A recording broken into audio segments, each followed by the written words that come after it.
भिखारी बना करोड़पति। हौसले की मिसाल मुंबई का एक कोना, जहां रोज लाखों लोग आते जाते हैं। वहीं एक फुटपाथ पर बैठा था राजू, एक फटे पुराने कपड़ों में लिपटा, धूप में झुलसा हुआ, एक कटोरे में भीख मांगता आदमी। लोग उसे नजरअंदाज करते, कोई सिक्का डाल देता तो कोई ताना मारकर निकल जाता। राजू के पास न कोई घर था, न कोई परिवार और न ही कोई शिक्षा। पर एक चीज थी जो उसे बाकी भिखारियों से अलग बनाती थी, उसके अंदर की भूख। लेकिन ये भूख पेट की नहीं, कुछ बनने की थी। एक दिन जब राजू स्टेशन के बाहर बैठा था, तभी उसने दो व्यापारियों को बात करते सुना। आजकल कबाड़ का बड़ा धंधा चल रहा है। जो लोग गंदगी उठाते हैं वही अब लाखों कमा रहे हैं। ये सुनते ही राजू की आंखों में चमक आ गई। उसने सोचा, अगर गंदगी से पैसा बन सकता है तो मैं क्यों नहीं? भीख मांगते रहूं या कुछ करके दिखाऊं। उस दिन के बाद राजू ने भीख मांगनी बंद कर दी। अगली सुबह से वो कूड़ेदानों में झांकने लगा। प्लास्टिक की बोतलें, अखबार, टिन के डिब्बे, कबाड़, जो भी बिक सकता था वो इकट्ठा करता। लोग हंसते थे, ताने देते थे, देखो भिखारी अब कूड़ा बीनने लगा। लेकिन राजू ने किसी की बात पर ध्यान नहीं दिया। वो सुबह 5 बजे उठकर सारा कबाड़ इकट्ठा करता और पास की कबाड़ी दुकान पर जाकर बेचता।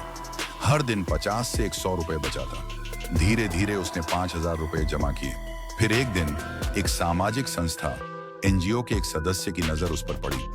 उन्होंने राजू से बात की और उसकी मेहनत देखकर दंग रह गए। उन्होंने उसकी मदद की, उसे सिखाया कैसे छोटा व्यवसाय पंजीकृत कराया जाता है, कैसे हिसाब किताब रखा जाता है।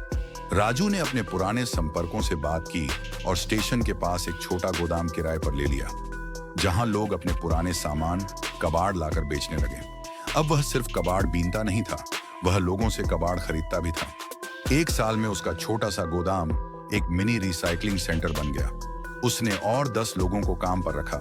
सब वही लोग जो पहले उसकी तरह भिखारी या दिहाड़ी मजदूर थे। अब राजू के पास बाइक थी, मोबाइल था और सबसे बड़ी बात, आत्मसम्मान था। 3 साल में उसकी कंपनी का टर्नओवर 1 करोड़ के पार हो गया। उसने अपने जैसे कई लोगों को रोजगार दिया, बच्चों की पढ़ाई का खर्च उठाया और समाज में मिसाल बन गया।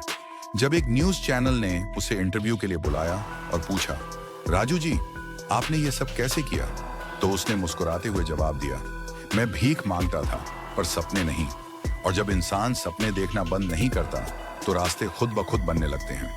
सीख, मॉरल, जिंदगी में हालात चाहे जैसे भी हों, अगर इरादे मजबूत हों तो कुछ भी असंभव नहीं।